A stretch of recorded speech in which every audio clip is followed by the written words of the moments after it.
Qui est Joël Tchedi? Ouais, comme je disais tantôt, Joël Tchedi, c'est à la base un ingénieur en aquaculture qui fait dans l'entrepreneuriat, avec tout ce qui donne l'argent. Donc, et je me suis plus spécialisé dans. Je suis plus un agripreneur. J'entreprends dans le domaine agro-pastoral. Ok. Agro-pastoral en général, donc même l'agriculture, la pisciculture, l'aquaculture. Bien évidemment, agriculture et élevage. Ok. Donc, ça veut dire que quand on te prend un matin, on dit que viens lever les porcs, viens lever la chèvre, tu es partant. je suis partant puisque, comme je disais tantôt, je suis spécialiste en aquaculture. Voilà. Et l'élevage, il y a ce qu'on appelle le carnivore d'élevage. Il peut élever les organismes animaux et végétaux vivant en milieu aquatique. Ça veut dire que je peux créer ce même process pour élever les organismes animaux et végétaux vivant en milieu terrestre. Donc c'est juste le carnivore d'élevage qu'il faut adopter. Spécialisé en aquaculture, bon, plus précisément en pisciculture. Dans le contexte camerounais, on restreint l'aquaculture à la pisciculture parce que, étymologiquement parlant, l'aquaculture, c'est l'élevage d'organismes animaux et végétaux vivant en milieu aquatique. Quand on dit animaux, on parle de poissons, de crabes, de mollusques, etc. Quand on dit les végétaux, c'est la jacinthe ou bien la spiruline, pour ceux qui connaissent cette plante miraculeuse. C'est ça l'aquaculture. Et la pisciculture, c'est l'élevage du poisson, que ce soit en eau douce ou en eau salée ou saumâtre. Pourquoi tu t'intéresses à la pisciculture? Pourquoi est-ce que Joël te dit fais dans le poisson ou bien fais dans la pisciculture? Joël te dit fais dans la pisciculture parce que, premièrement, c'est ce que j'ai appris à l'école. C'est l'une des choses que j'ai dû apprendre à l'école parce que j'ai un parcours assez atypique. Donc la pisciculture, c'est la dernière activité que j'ai convergée et j'ai décidé de faire de ça un métier. L'aquaculture de manière générale, la pisciculture en particulier. Et pour moi, c'est une activité qui, sur le long terme, sera extrêmement rentable.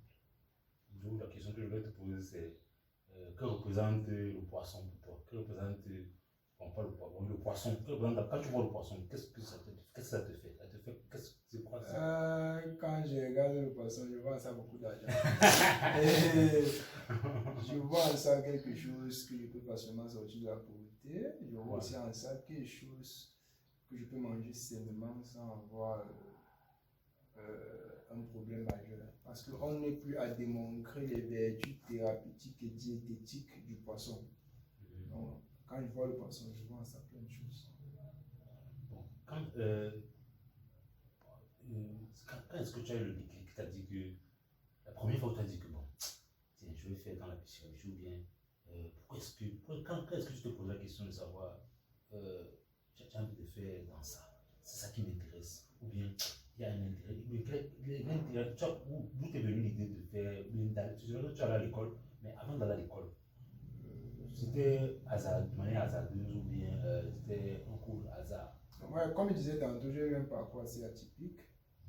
J'ai fait des études supérieures. J'ai noté que j'ai eu le bac en 2010, assez jeune. J'ai fait des études supérieures, une licence en 2014. J'ai fait un an au quartier avant de poursuivre les études supérieures, une licence en 2014. Quand j'étais inscrit en master, en 2011, c'est le commissaire agro-pastoral de Boloba qui a attiré mon attention. Le chef de l'État, il a visité les états piscicoles et tout. Et en quelques mots, on a dit que c'est l'avenir de l'une des branches du média. On a vanté les prouesses de ce commissaire agro-pastoral. Je voyais défiler partout l'Institut des sciences halieutiques. À l'époque, là-bas, les étudiants de première et deuxième année étaient logés gratuitement. Je me dis, puisque je veux être ingénieur et je veux faire dans le domaine agro-pastoral, je veux faire le concours. Je suis parti là de manière anodine, puisque là-bas, il me rappelle, à l'époque, là, j'avais fait le concours de l'école normale en 4e année. Je n'avais pas eu, parce que là-bas, j'avais une licence en chimie. Je n'avais pas eu ce concours et j'avais déposé sur le concours de l'ISH sur le dossier. C'est où j'ai réussi. Je suis allé à l'ISH comme un lot de consolation. 2 mois et demi plus tard, lorsque j'étais en activité là-bas, je me suis pleinement intégré. Je me suis rendu compte que réellement, je peux tirer mon épingle du jeu dans cette histoire. C'est comme ça que je me suis plus intéressé aux poissons. Ça a été extrêmement facile, puisque j'ai fait énormément d'études supérieures. J'apprenais plus rapidement. Je lisais rapidement les bouquins, je m'informais rapidement. Même à partir de la deuxième année, je visitais déjà toutes les fermes qui ont été abandonnées au Cameroun. J'avais des idées comment les réhabiliter, que ça pourrait faire une activité assez rentable et tout. Donc c'est un peu ça le début. Ok. Et depuis que tu es dans le domaine, c'est-à-dire après l'école, ou bien même déjà à l'école, tu touchais déjà le poisson. Comment est-ce que tu te sens? À l'école, je ne touchais même pas le poisson. En fait, mes études. Mais ça veut dire qu'à l'école, on apprend, on ne touche pas le poisson. On ne touche pas le domaine concerné. En fait, on forme les ingénieurs en aquaculture. Ouais. L'aquaculture, c'est celui-là qui conçoit les projets dans le domaine de l'aquaculture. Comme nous sommes dans le cadre de la pisciculture, il conçoit, il soumet peut-être à l'ingénieur. L'ingénieur de conception conçoit, il soumet à l'ingénieur de travaux. Avec l'appui des techniciens, passe à la réalisation. Ou supervise la réalisation. Ouais. Et c'est un technicien qui réalise. C'est une chaîne stratifiée, c'est ça un peu la pyramide dans le domaine de l'ingénierie. Donc à l'école, on vous apprend l'aquaculture, c'est-à-dire le génie aquacole, les bases biologiques de l'aquaculture, l'histologie, on vous apprend presque tout. Maintenant, sur le terrain, tu apprends la spécificité de ton activité. À l'école, on vous apprend à identifier toujours l'espèce de poisson que vous pouvez rencontrer. On vous apprend à concevoir et à installer des infrastructures piscicoles. On vous apprend le mouvement des cours d'eau, la production, comment se fait la production naturelle, la pêche et tout. Maintenant, c'est sur le terrain que tu t'adaptes en fonction de ce qui est fait. Mais à l'école, c'est tout autre chose. Donc, mes années d'études ont été plus des années de lecture. Ouais. Donc, sur le plan revue de littérature, j'ai lu assez de documents dans le domaine de la pisciculture. Maintenant, lorsque je suis entré en activité, en 2017, j'implémentais uniquement ce que je disais dans les documents. Et je parvenais à joindre la théorie à la pratique. Donc, à l'école, on ne faisait pas de pratique. Si les pratiques, c'était aller déficher, aller creuser les étangs. Le système qu'on propose aujourd'hui, on est loin de ces systèmes-là. Quoi d'autre? Donc, juste pour dire que ce n'est pas qu'on va, le poisson d'élevage camerounais d'abord, ce n'est pas, à un certain moment, ce n'est pas qu'on va vous dire de consommer. Vous serez obligé de consommer parce qu'arrivé à un certain âge, on t'impose un régime alimentaire soigné. Et qui dit soigné dit un régime alimentaire bio. Tu vas te retrouver en train de venir consommer un poisson produit localement qui est de meilleure qualité, qui est sain, comme on le dit si bien, par rapport aux produits surgelés dont on ne maîtrise pas la provenance. On ne dit pas qu'ils sont pas sains, mais ce sont des produits dont on ne maîtrise pas la provenance. Il n'y a pas de traçabilité sur ces produits-là. Et à chaque fois, ça se repose sur le panier de la ménagère étant déjà avarié. Or, les produits locaux, c'est un peu plus coûteux dû au système de production. Lorsqu'on va intensifier le système de production, c'est normal qu'on va réduire les coûts de production. Donc, par conséquent, le kilogramme pourrait être à la bourse du Cameroun. Et parmi tous les autres poissons, le cibu, ce n'est quand même pas le poisson le plus cher. Ce n'est pas plus cher que la sole. Ce n'est pas plus cher que le bar. Donc, les gens mangent la sole. Exactement. Revenons un peu en arrière. Parlons de l'écloserie. Qu'est-ce qu'une écloserie? On va faire passer du pratique. Parce qu'on ne va pas partir dans les définitions. Oui, de façon très digeste. Là, on fait éclore les œufs de poisson et on laisse jusqu'à ce qu'ils deviennent des bébés poissons pour les donner aux pisciculteurs ou bien pour les vendre aux pisciculteurs. Ça s'apparente à une éclosion, où on fait éclore les poissons d'un jour, ou une maternité, si on peut le dire ainsi. Donc, c'est plus soigneux, c'est plus rigoureux. Il faut maîtriser tous les paramètres. Il faut être vraiment rigoureux, si je peux me répéter, dans le suivi. Ok. En fait, c'est quoi, comment est-ce que tu organises tes journées? Comment est-ce que la journée du joueur tu dis se présente? C'est-à-dire que quand un joueur se lève le matin, déjà, c'est pas quelle heure il se réveille. C'est quoi son programme de la journée? Vraiment, il y a un programme assez chargé. C'est chargé pourquoi? Parce que je reçois plein de sollicitations. Il y a plein de rendez-vous. Non, là-bas, j'organise au maximum ces rendez-vous-là. Et je les catégorise. Il y a des informations que je fais juste via Internet, via WhatsApp. D'autres, c'est en présentiel. Ouais. D'autres, même, soit des vidéoconférences, soit uniquement par appel. Et le reste du temps, je peux travailler sur un projet, sur un rapport, sur un séminaire et tout. Donc, en matinée, je me lève et évidemment, je participe aux activités des closeries. Après ces activités-là, en fonction du programme de la journée, je peux faire une descente sur un site où aller rencontrer un client. Bref, c'est la routine. L'avantage est que je suis maître de mon temps. J'organise mon timing en fonction de mon état d'esprit, en fonction des rendez-vous que je me suis fixé tout au long de la journée.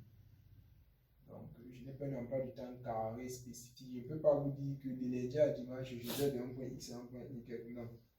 Non, non, non et non. Je planifie mes rendez-vous, mais je n'effectue pas le même trajet tous les jours. Ok. Où est-ce que tu vois la pisciculture au Cameroun dans 5 ans? Dans 5 ans, la pisciculture au Cameroun, ça sera le business de l'heure. Ça sera le business de l'heure dans la mesure où, comme moi par exemple. Comme moi par exemple, je suis en train, moi chez nous, nous sommes en train de lancer un projet écloserie. Le projet écloserie, j'aimerais revenir un peu en arrière.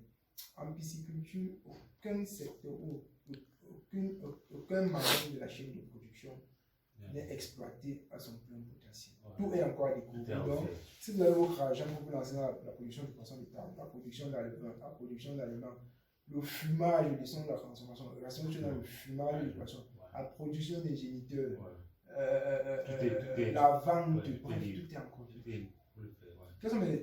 Quels sont mes objectifs de 2021 et plus? Un programme géniteur, bien évidemment, qui nous permettra de mettre sur pied des géniteurs produits localement, issus de plusieurs croisements et qui nous permettra d'avoir une variété plus hostile et plus solide en fonction de nos recrutements et disponible en permanence. Donc, c'est un projet où nous sommes encore au niveau de la phase pilote. Les premiers résultats peuvent être perceptibles à partir de février 2021. Parce que présentement, les sujets sont soumis à un régime purement géniteur.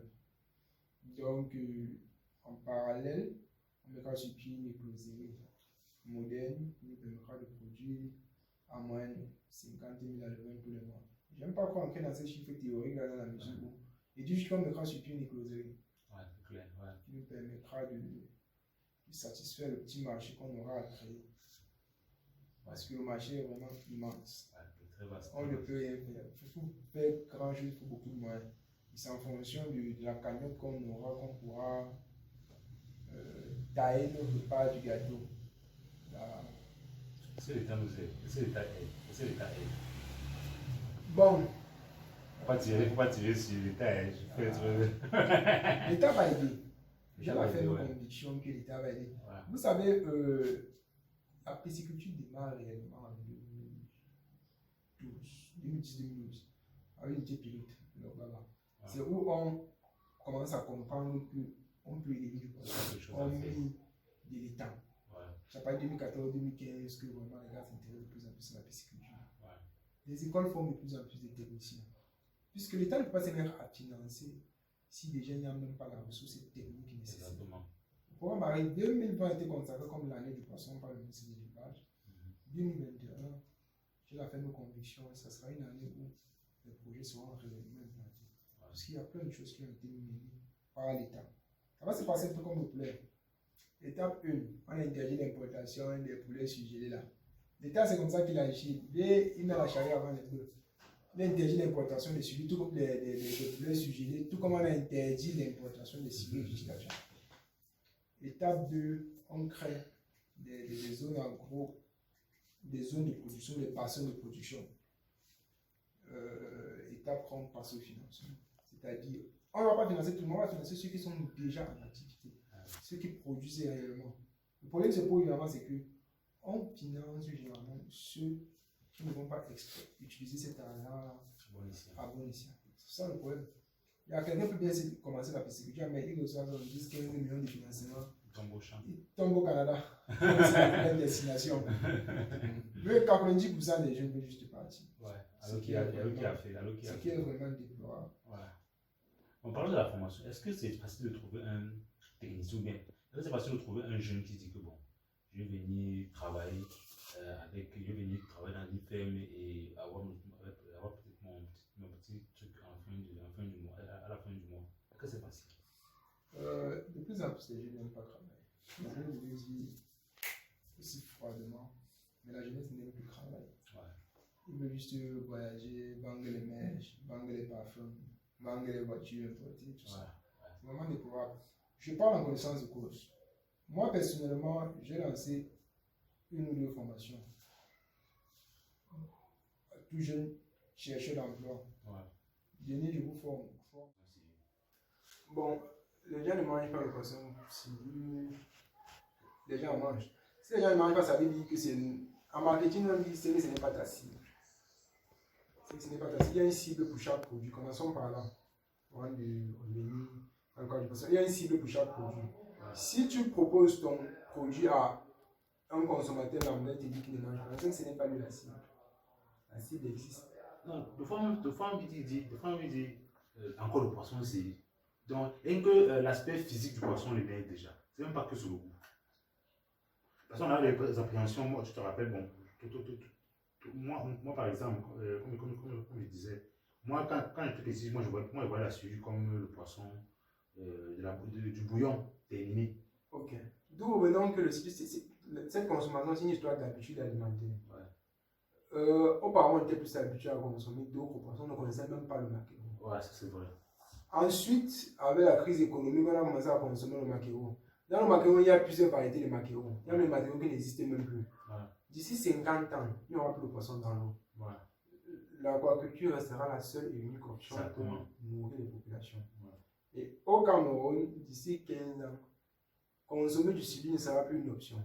Ça sera une obligation. Ouais. Puisque ça sera pratiquement l'une des seules espèces qui sera répandue dans tous les étalages. Les ressources halieutiques sont en chute libre. Ce n'est que l'aquaculture. Et au Cameroun, ce n'est que le silure et le tilapia. Est-ce que vous savez que le Nigeria, c'est le premier producteur mondial de silure? Mais la demande reste forte. Le Nigeria produit plus de 11% de la production mondiale. Mais ils en consomment toujours. On importe même toujours le silure du Ghana et autres pays voisins pour le Nigeria. C'est ça que je dis, c'est juste une histoire d'habitude alimentaire. Certaines localités l'ont compris, comme dans le centre, le sud, où c'est un poisson qui est dans les mers traditionnels. Avec le temps, tout le monde va en consommer. 40% des personnes qui étaient sceptiques à la base par rapport à ce poisson, lorsqu'ils l'ont goûté une fois, ils se sont accrochés. Ils l'ont goûté sous toutes ses formes, ils sont restés accrochés. Je ne ferai pas la pub d'un poisson X ou d'un poisson Y ou la pub du silure. Je dis juste que je répète, d'ici 15 ans, consommer le silure ne sera plus un choix. Ça sera une obligation. Il faut qu'on aille au Nigeria, le Nigeria n'est pas loin. Avant la crise du Nozo, d'ici le Nigeria, c'était 12 500. Donc, on s'est permettait d'y aller. Depuis la crise. Dans l'année prochaine, on prend le Nigeria. Ouais, si les choses se passent. Le Nigeria, même en avion, 125. Manola, on va aller prendre le Nigeria. Bien évidemment, à un certain niveau, quand tu es dans le monde professionnel, voyager devient une obligation. Ça ne devient plus une option, ça devient une obligation. Sinon, tu vas. Je dis, si aujourd'hui j'ai mon argent et j'ai envie de lancer une ferme, qu'est-ce qu'il faut? Je viens te voir, qu'est-ce que tu me conseilles? Comme je disais tantôt, je vais conseiller la même chose à tout le monde, comme ce que j'ai conseillé en bois fiche. Commencer avec un business model chez soi. Il faut juste maxi 100 mètres carrés. Avec 100 mètres carrés, vous pouvez investir plus de 15 à 20 millions dessus. Donc, vous pouvez investir de 0 à 20 millions dessus. Donc, à partir de 100 mètres carrés, vous pouvez faire un business model. Sur ces 100 mètres carrés, vous pouvez construire un forage et implanter des bacs de livage pour ceux qui veulent faire un grossissement. Ou sur ces mêmes 100 mètres carrés, installer un système de production. production d'alevin pour ceux qui veulent faire dans les aliments, ou bien sur ces 100 mètres carrés, faire une unité de production d'aliments. Maintenant, ce que je conseille à tout un chacun, c'est quoi? C'est démarrer par, bien évidemment, le grossissement, pour le produire, et puis d'avoir l'aliment de côté.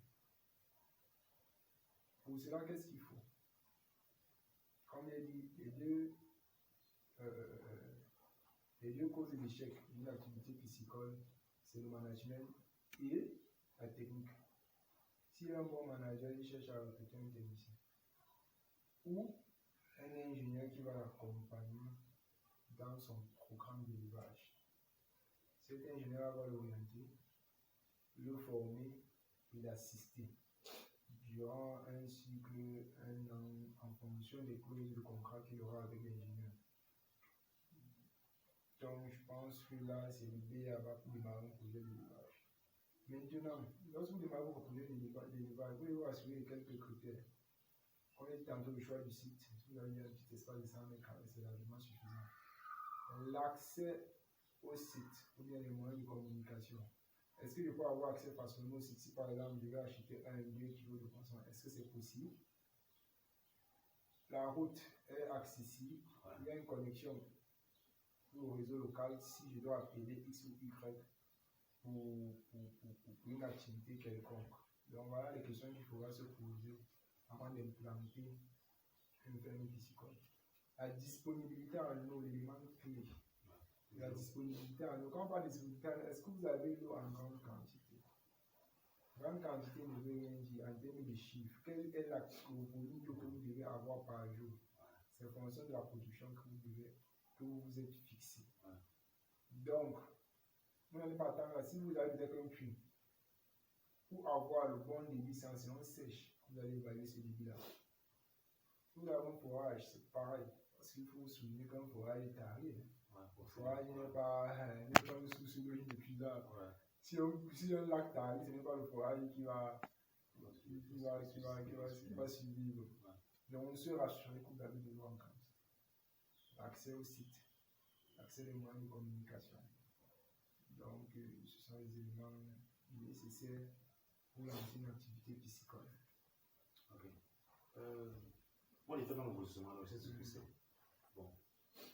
Pourquoi bon, ça c'est une question de maman, c'est une question que maman devait poser à moi-même.